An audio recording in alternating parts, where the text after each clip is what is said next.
Buenas noches, licenciada Gemma. Soy la licenciada Samantha Bravo y esta es mi exposición sobre la cascada de coagulación y el pH.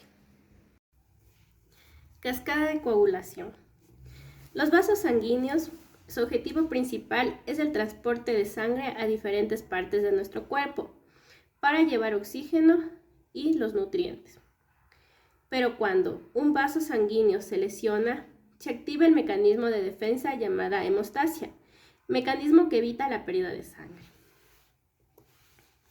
La cascada de coagulación está compuesta por dos mecanismos: la hemostasia primaria, donde trabajan las plaquetas para formar el tapón plaquetario, y la hemostasia secundaria, donde está enfocada la cascada de coagulación que forma la red de fibrina para formar el coágulo, siendo la unión más sólida que tiene la hemostasia para evitar la pérdida de sangre. Vamos a recordar la hemostasia primaria. La formación del tapón plaquetario va a depender de tres etapas: la adhesión plaquetaria, la activación plaquetaria y la agregación plaquetaria. Iniciamos con un vaso intacto, sano, donde tenemos el endotelio.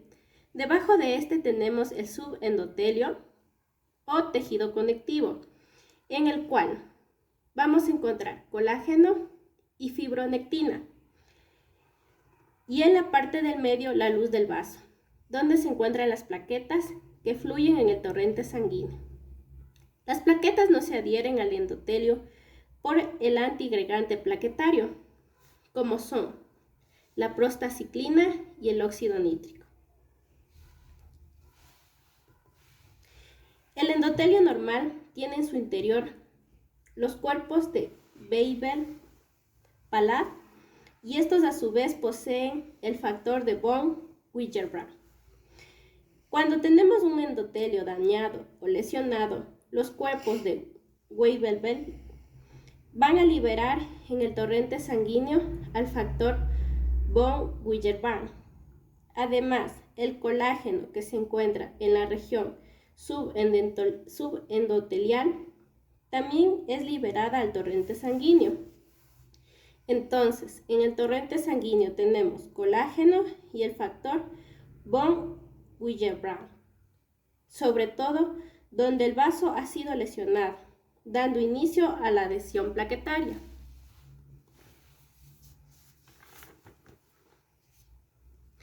La adhesión plaquetaria, caracterizada por atraer las plaquetas que fluyen en el torrente sanguíneo hacia el lugar de la lesión.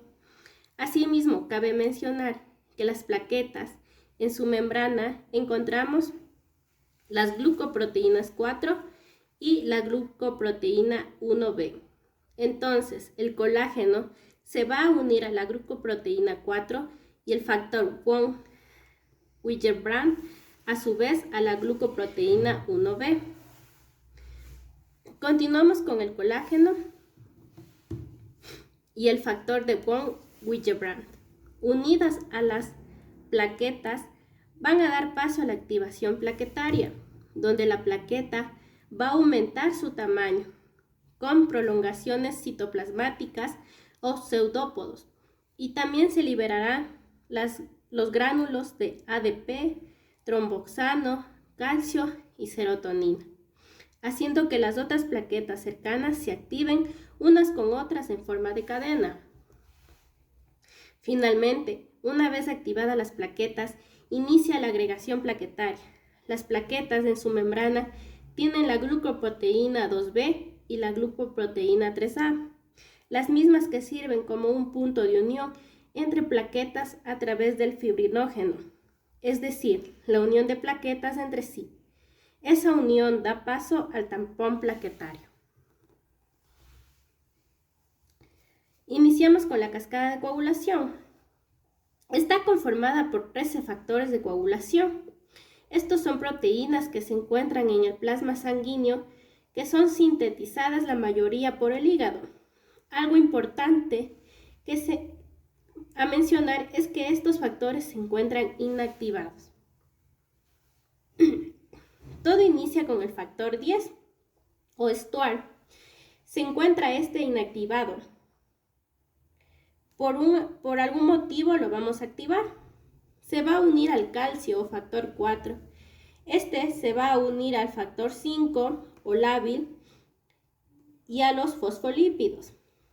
Esta unión forma un conjunto enzimático que va a activar la protrombina o factor 2 inactivado, dando a la trombina como factor activado.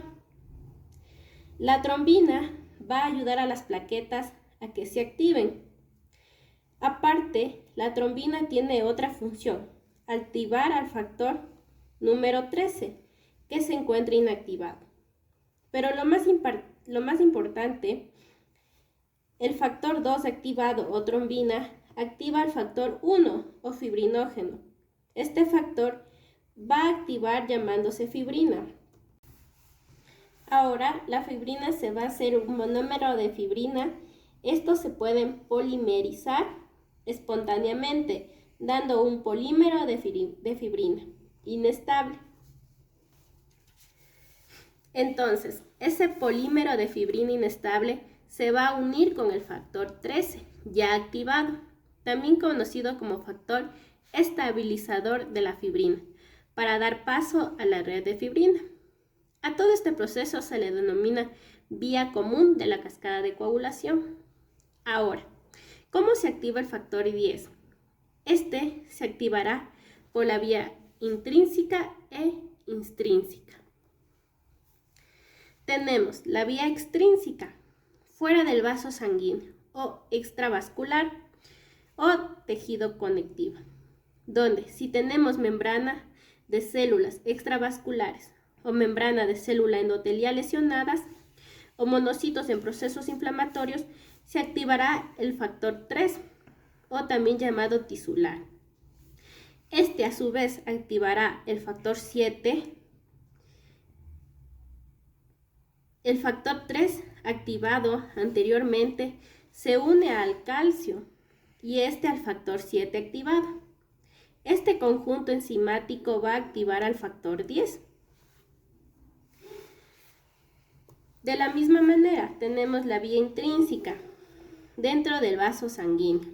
Cuando la sangre entra en contacto con un antígeno diferente al endotelio vascular, se van a activar las plaquetas y van a liberar cininógeno de alto peso molecular. Este proceso va a activar al factor 12, que se encuentra dentro del vaso sanguíneo. El factor 12 activado, a su vez, va a activar al factor 11, también llamado antihemofílico C. El factor 11 va a activar a su vez al factor 9, también llamado antihemofílico B. Este factor 9 a su vez va a activar al factor 8, también llamado antihemofílico A. Recordemos que el factor 12 activado va a servir en el plasma sanguíneo y en este va a estar una sustancia llamada precalicreína y esta a su vez se va a transformar en calicreína.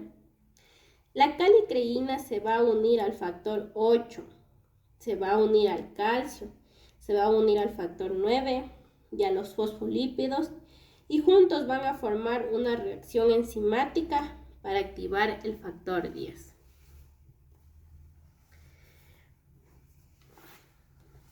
Ahora vamos a hablar del pH. El pH.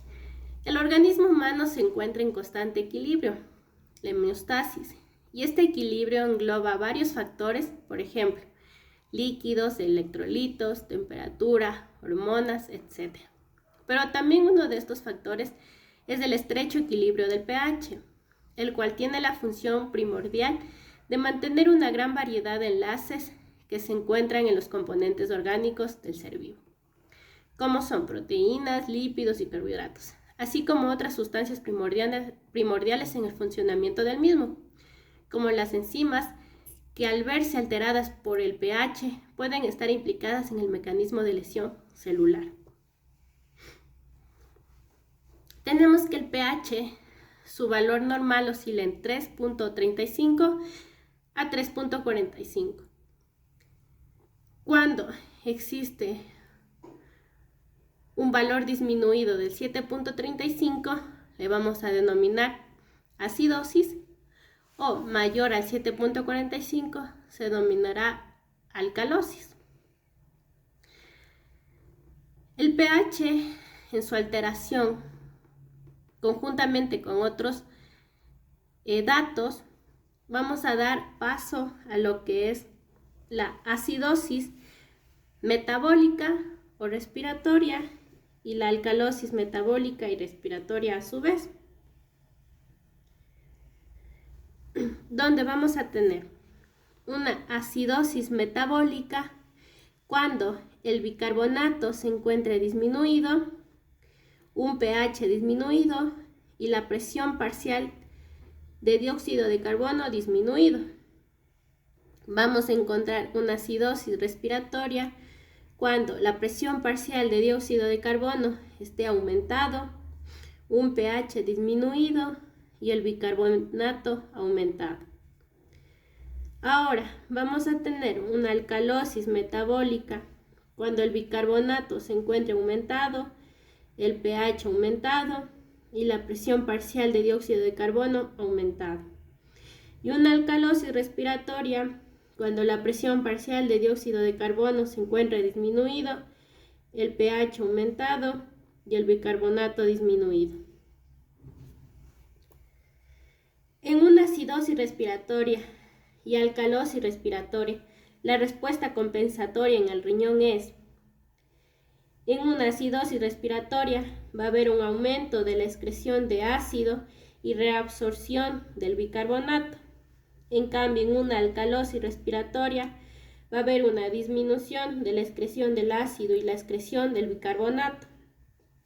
En una acidosis metabólica y en una alcalosis metabólica, la respuesta compensatoria en el pulmón es: acidosis metabólica, va a haber una hiperventilación y disminución de la presión parcial de dióxido de carbono.